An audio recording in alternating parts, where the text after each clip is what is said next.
नमस्कार, मैं हूं प्रमोद और आप देखना शुरू कर चुके हैं दी सड़कनामा.com। सिरसा लोकसभा की कड़ी में आज हम चर्चा करेंगे भारतीय जनता पार्टी के पास कौन कौन संभावित चेहरे हैं। उन पे इस वीडियो में हम चर्चा करेंगे। अलग अलग चेहरों पर पॉजिटिव और नेगेटिव जो है उनके साथ जो चुनौतियां रहेंगी उनको लेकर के हम चर्चा करेंगे।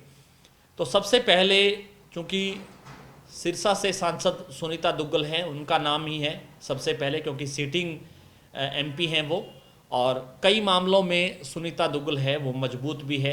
चाहे सिरसा में सांसद के लिहाज से काम करवाने की बात करें, कई ट्रेनों का उन्होंने विस्तार करवाया और अपने लोकसभा क्षेत्र में कई रेलवे स्टेशन है उनका भी कार्य जो है वो ज़ोर शोर से चल रहा है। इसके साथ साथ चाहे अंडरपास की बात करें तो कई अंडरपास है उन्होंने अपने बनाए, यानी कि रेलवे के नक्शे पर सुनीता दुग्गल ने अच्छा काम किया है, ये कह सकते हैं। इसके साथ साथ चाहे गांव में जो है एमपी के तौर पर जो ग्रांट देने की बात हो तो वो भी सुनीता दुग्गल ने ठीक ठाक काम है उस पर किया है। चाहे गांव को गोद लेकर के विकास कार्य करवाने की बात आई तो उस पर भी उन्होंने काम किया है। यानी कि सुनीता दुग्गल जो है वो भारतीय जनता पार्टी की नज़र में अभी फ़िलहाल सबसे पहले उनका नाम है वो आगे है, चल रहा है। हालांकि उनकी जो है चुनौतियों की बात करें तो दो बड़ी चुनौती है उनके सामने होगी। एक तो किसान आंदोलन, क्योंकि किसान आंदोलन के दौरान है वो किसानों के बीच नहीं गई, क्योंकि उनकी एक मजबूरी भी थी कि बीजेपी की सांसद होने के नाते उनका लगातार जो है विरोध हो रहा था। दूसरा, कोरोना काल में लोग कहते हैं कि सुनीता दुग्गल है कोरोना काल में लोगों को नहीं संभाला, यानी कि वो दिल्ली रहीं। तो दो ये चुनौतियां हैं उनके सामने हैं, और लोग ये भी कहते हैं कि वोट लेने के बाद उन्होंने धन्यवादी दौरा तक नहीं किया। और ये भी क्योंकि सिर्फ लोकसभा क्षेत्र है वो इतना बड़ा होता है कि एक सांसद के लिए हर गांव का दौरा करना पॉसिबल नहीं है, क्योंकि सिरसा लोकसभा की हम बात करें तो 9 विधानसभा क्षेत्र हैं बड़े। हालांकि जब वोट की बात आती है तो नेता हैं वो गांव गांव जरूर पहुंचते हैं, लेकिन जब धन्यवादी दौरे की बात आती है या विकास कार्य करवाने की बात आती है तो फिर लंबा चौड़ा क्षेत्र है उसकी दुहाई जरूर नेता देते हैं। दूसरा जो नाम है वो सीएम के पॉलिटिकल सचिव रहे और पूर्व में राज्य मंत्री कृष्ण बेदी है, उनका जो है आ रहा है। हालांकि कृष्ण बेदी ने सिरसा में गतिविधियां भी तेज की थी और कृष्ण बेदी ने यहाँ पे गांव-गांव में भी मीटिंगें करी, जिसको लेकर के जो है बीजेपी हाईकमान तक ये चर्चा चली गई कि कृष्ण बेदी हैं वो सिरसा लोकसभा क्षेत्र से चुनाव की तैयारी कर रहे हैं। हालांकि सूत्रों के हवाले से जानकारी ये भी आ रही है कि खुद सुनीता दुग्गल है उन्होंने भी जो है इस बात को उठाया कि अगर जो है, क्योंकि अभी से किसी दूसरे नेता हैं वो गांव में जाकर के ये कहेंगे कि मुझे टिकट मिलेगी, मैं उम्मीदवार होऊंगा, तो यहाँ पे भी इस पार्टी में भी दो गुट हो जाएंगे, कुछ वर्कर वहाँ लग जाएंगे, कुछ यहाँ लग जाएंगे, तो इससे पार्टी की इमेज है उस पर फ़र्क पड़ेगा। तो उसको लेकर के अभी कृष्ण बेदी हैं उन्होंने अपनी गतिविधियाँ कम कर दी है, ये कह सकते हैं। या ये कह सकते हैं कि अभी जो है वो उनकी जो दौरे थे, पहले हर हफ्ते वो सिरसा में आते थे, अब जो है उनका आना जाना कम हो गया है। इसके साथ साथ जो तीसरा नाम है वो भी काफ़ी महत्वपूर्ण है, प्रोफेसर हरविंदर सिंह बलियाड़ा, जो रतिया से विधायक रहे हैं इनेलो की टिकट पर और उसके बाद बीजेपी में शामिल हो गए थे।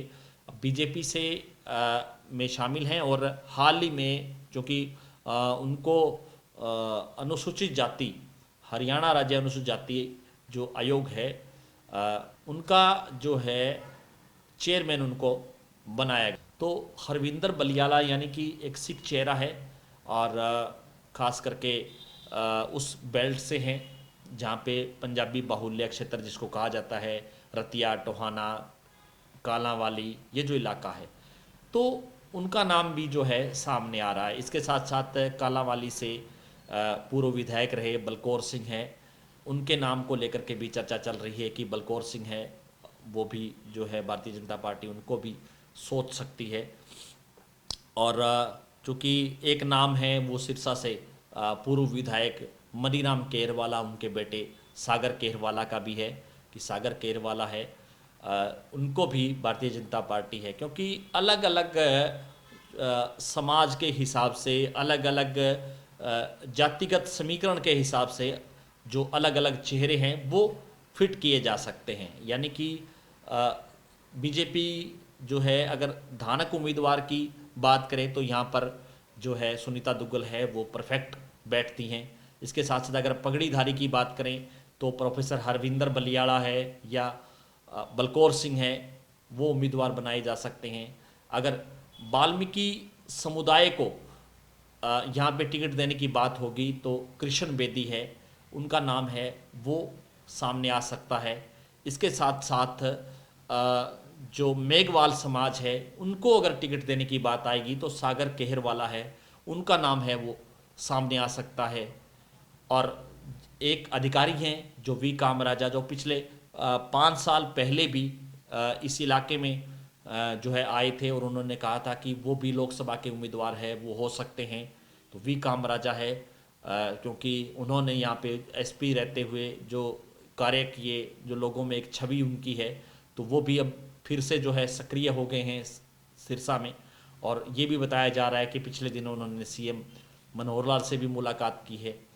तो ये वो चेहरे हैं, ये वो नाम हैं।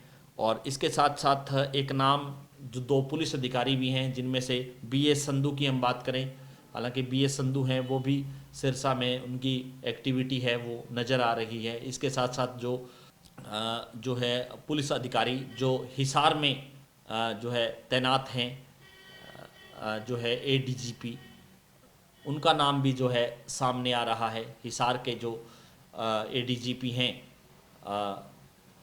उनको भी जो है चूँकि उनका भी रिटायरमेंट नज़दीक है तो उनका नाम भी यहाँ पे सामने आ रहा है कि वो यहाँ से चुनाव लड़ सकते हैं।